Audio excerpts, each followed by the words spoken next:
అంత కూల్ ఇకంతా నార్మలే. కలిసికట్టుగా మళ్ళీ స్టెప్పులేద్దాం, ఆడియన్స్ తో విజిల్స్ వేద్దాం. తెలుగు సినీ పరిశ్రమలో రచ్చరేపిన డాన్సర్ల ఇష్యూలో అటు ఫెడరేషన్ పెద్దలు ఇటు అసోసియేషన్ సభ్యులు కలిసి ఫైనల్ గా తేల్చేసింది ఇదే. జరిగిందేదో జరిగిపోయింది, జరగాల్సింది చూద్దాం అంటూ నిర్ణయించారు. ఆగిన డిష్యూమ్ అటు ఫెడరేషన్ ఇటు యూనియన్ కలిసి నడుద్దామని నిర్ణయం. ఎట్టకేలకు డాన్స్ మాస్టర్స్ అసోసియేషన్ వివాదానికి ఫుల్ స్టాప్ పడింది.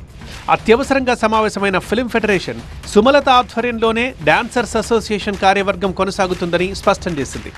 అవకతవకలకు పాల్పడినట్లు ఆరోపణలు ఎదుర్కొంటున్న జనరల్ సెక్రటరీపై చర్యలు తీసుకుంటామని చెప్పారు ఫెడరేషన్ అధ్యక్షుడు అనిల్ వల్లభనేని. 26న సమావేశమై తుది నిర్ణయం తీసుకుంటామన్న ఆయన జానీ మాస్టర్పై విధించిన సహాయ నిరాకరణని వెనక్కి తీసుకుంటున్నట్లు ప్రకటించారు. తన వివరణతో ఫెడరేషన్ సంతృప్తి చెందిందన్న జానీ మాస్టర్ ఈ వివాదం ఇంతటితో ముగిసినట్లు భావిస్తున్నానని చెప్పారు.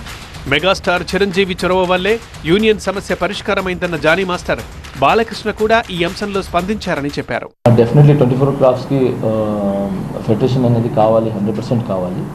సో అది కూడా నేను దృష్టిలో పెట్టుకొని నేను నాకున్న పరిధిలో నేను వివరణ ఇవ్వడం జరిగింది.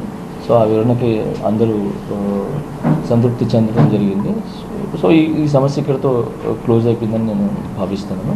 చిరంజీవి సార్ ఏ ప్రాబ్లం ఉన్నా, ఏ మంచి ఉన్నా ఫస్ట్ ఆయన ముందుంటారు.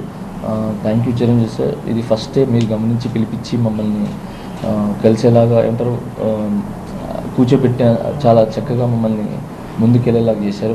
చిరంజీవి సార్ ఎలాగా ముందుకు వచ్చారో సో బాలకృష్ణ సార్ కూడా దీని మీద స్పందించి మన శ్రీనివాస్ సార్ అండ్ మన ప్రసన్న గారితో కూర్చొని దీన్ని కూడా ఇమీడియట్లీగా సాల్వ్ చేయండి అని చెప్పి బాలసారి కూడా దీనికి తీసుకోవడం. కార్మికుల కష్టార్జితం వారికే దక్కాలన్నది తమ ఉద్దేశం అంటున్నారు డాన్సర్స్ అసోసియేషన్ అధ్యక్షురాలు సుమలత.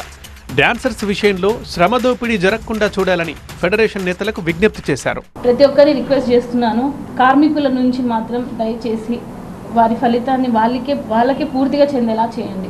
మొత్తానికి అందమైన స్టెప్పులతో అలరించే డాన్స్ మాస్టర్ల మధ్య డిష్యూమ్ ఎపిసోడ్కి ఇలా తెరపడిందన్నమాట. మరి 26న జరిగే జనరల్ బాడీ నిర్ణయాలు ఎలా ఉంటాయి, ఆ తర్వాత పరిస్థితులు ఎటు దారితీస్తాయి, ఇప్పుడు ఇదే కీలక అంశం.